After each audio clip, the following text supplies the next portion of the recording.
Esta es una producción de Grupo Fórmula. Encuentra más contenido como este en radioformula.mx.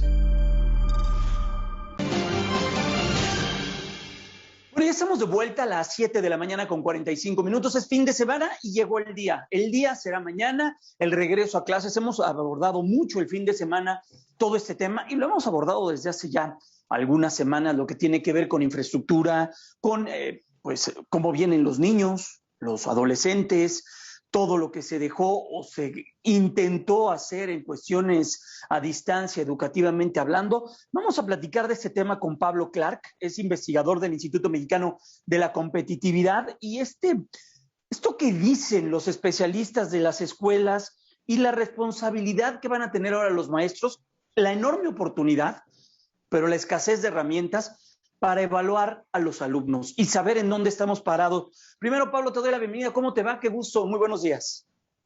Hola, Jaime. Muy buenos días. Gracias por la invitación. Un gusto estar aquí contigo. Oye, Pablo, a ver, tú y el IMCO están poniendo sobre la mesa algo bien importante.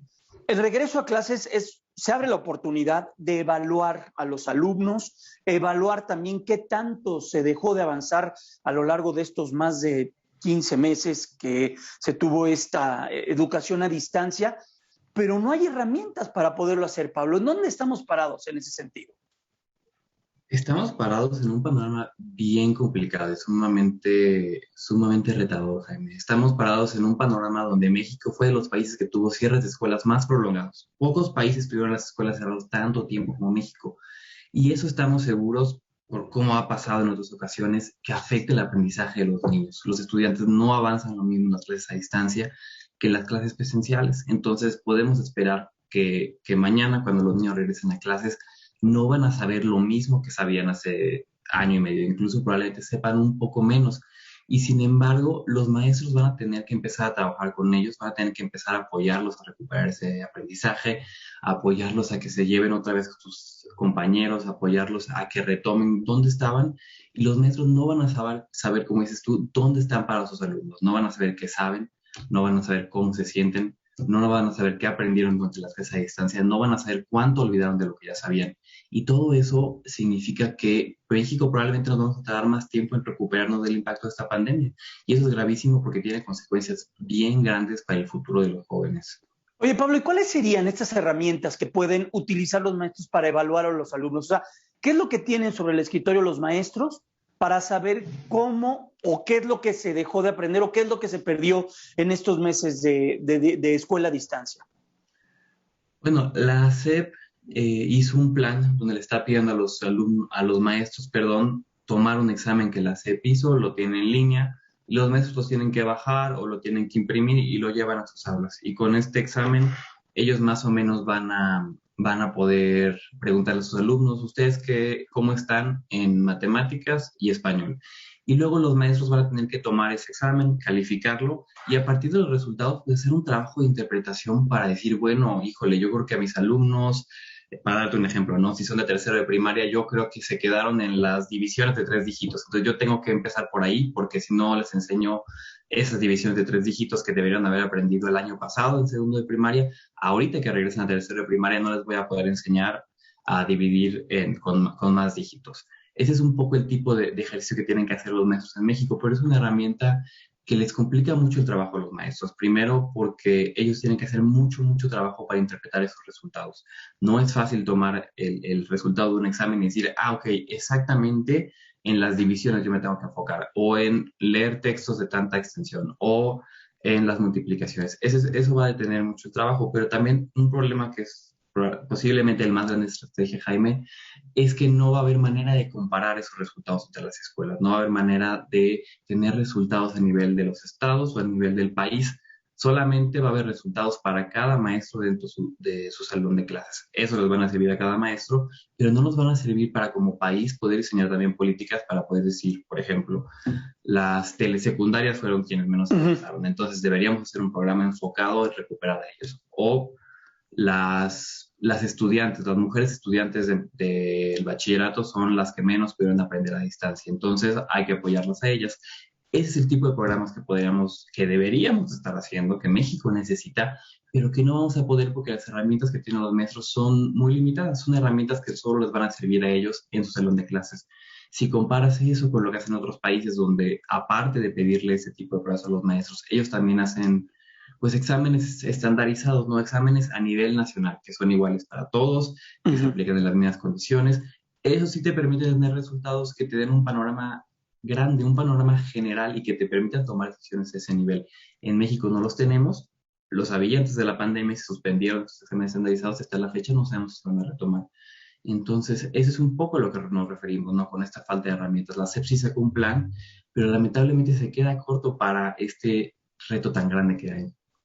Estamos platicando con Pablo Clark, él es investigador del Instituto Mexicano de la Competitividad. Pablo, México entonces está o no estamos tomando como un comienzo este regreso a clases. Veo el documento que ustedes elaboraron en el IMCO y en el mundo, pues muchos países están tomando este regreso a clases o han tomado su regreso a clases, primero como una manera de evaluar qué tanto se perdió y segundo, fincar unos nuevos cimientos para una nueva historia académica para los alumnos. ¿Existe como un antes y un después de esta pandemia a nivel académico, a nivel escolar, que no lo estamos tomando aquí en México? Así es, Jaime, ese es realmente el problema. La Secretaría de Educación Pública en México parece que se ha quedado demasiado tiempo pensando en los protocolos sanitarios, ¿no? Esos son muy necesarios, son fundamentales. No se puede regresar a clases sin ellos, ¿no? Si no es seguro. Pero una vez que ya trabajaron la parte de esos protocolos sanitarios, se tiene que ir más allá y pensar en esta parte del aprendizaje que muy bien mencionas, porque pues es lo fundamental. ¿Para qué queremos que regresen los niños a clases? No queremos que regresen solo para que estén ahí sentados o para que estén como si fueran una guardería. Queremos que los niños regresen a clases para que vuelvan a aprender, para que se vuelvan a sentir bien. Por eso deberíamos estar discutiendo el regreso a clases con la urgencia que lo estamos haciendo. En México no tenemos todavía esa visión un poco de largo plazo. Se supone que mañana que inicie el ciclo escolar, lo primero que tienen que hacer los maestros es esta evaluación, este diagnóstico para saber cómo se encuentran sus alumnos. Y es algo que apenas la semana pasada estaban acabando de ajustarse los detalles. Es algo que los maestros tuvieron un día para aprender a hacer, un día de capacitación les dieron para hacer esta evaluación diagnóstica. Esta falta de preocupación de la SEP por una estrategia de evaluación y diagnóstico robusto refleja esa falta de prioridad en recuperar el aprendizaje.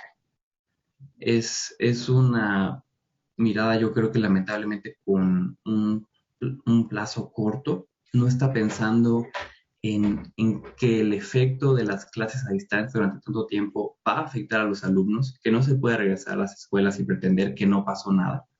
No se puede regresar y pretender que el alumno aprendió todo lo que tenía que haber aprendido ahorita, entonces el maestro va a regresar y enseñar lo siguiente. Y tampoco se puede olvidar que los alumnos tuvieron experiencias muy distintas en las clases a distancias. Algunos tenían internet, computadoras, papás que los apoyaran, otros no. Entonces, unos van a haber aprendido más que otros. Y los maestros también van a tener que tener ese reto, ¿no? A tener alumnos con muy diferentes niveles de aprendizajes en su salón. Todo ese tipo de retos son las cosas que debería estar planteando México para retomar el aprendizaje. Son las cosas que los alumnos de México necesitan para volver a aprender, para volver a desarrollar las habilidades que les van a permitir aprender en la escuela y que les van a permitir ser exitosos en el mercado laboral. Oye, Pablo, veo, por ejemplo, un cuadro interesante dentro del documento que ustedes prepararon en este tema que tiene que ver con el regreso a clases y este tipo de evaluaciones en las cuales debemos de, pues, involucrar a los maestros y a los alumnos. Chile, México, Brasil, Países Bajos y entre esto, pues, de verdad es alarmante. 53 semanas son las que estuvieron cerradas totalmente las escuelas en México, comparación con Estados Unidos, que no hubo 0 semanas, Países Bajos 12, Chile 14, Brasil 38, y así van haciendo un ejercicio. Y aquí es donde destacas esto: evaluación estandarizada comparable en México, entre escuelas nacional o regional. México carece de ello. Así es. México tenía ya, antes de la pandemia, una estrategia donde se aplicaban este tipo de exámenes que son sumamente útiles y se suspendieron lamentablemente porque no era posible aplicarlos durante las clases a distancia. El problema ha sido que no existen planes para volver a aplicarlos, no existe presupuesto para volver a aplicarlos, que es algo muy importante. Y si no se vuelven a tener ese tipo de exámenes, vamos a tener muchas más dificultades para poder hacer programas, estrategias y políticas que ayuden a los alumnos. Ese es un problema muy grande. Y, y a veces pensamos que ese tipo de exámenes son solo para países pues, tal vez más ricos que México, ¿no? Ujú. Decimos, bueno, pues en México no lo estamos haciendo porque hay poco dinero, hay poco tiempo, tenemos otros retos muy grandes en el sistema educativo, pero no necesariamente es así, Jaime, ¿no? Nosotros en este reporte estamos, por ejemplo, viendo el caso de Brasil. Brasil está haciendo muy bien esta parte de la estrategia de un examen estandarizado. Es un país con características pues, similares a México, no es Sí, Holanda, no es España, ni siquiera Estados Unidos. Y en Brasil ellos se tomaron el tiempo de hace ya más de un año, mucho antes de regresar a clases, es decir, vamos a tomar ese examen que tenemos ya nosotros, lo vamos a modificar un poquito para que nos sirva más ahorita, para que nos sirva para claro. que cuando regresemos a clases podamos Perfecto. saber dónde están los alumnos y los podamos ayudar. Pues Pablo Clark, investigador del INCO, muchas gracias por estos minutos. Es bien interesante lo que comentas y a ver si conforme vaya avanzando y conforme vayamos conociendo de qué tamaño va a ser el reto que tienen los estudiantes y los maestros, a ver si nuevamente nos puedes regalar unos minutos para platicar. Seguramente el INCO se va a detener en esto. Claro que sí, Jaime, con todo gusto. Va a ser muy importante platicar sobre ya qué se está haciendo para apoyar a los Exacto. alumnos. Bueno, pues Pablo, muchas gracias. Te deseamos un excelente fin de semana. Cuídate mucho. Abrazo grande y excelente fin. Igualmente, muchas gracias. Buen fin para todos. Hasta pronto. Es Pablo Clark, él es investigador del Instituto Mexicano de la Competitividad. Vamos a la pausa, 3 minutos y ya a las 8 es el tiempo del centro del país.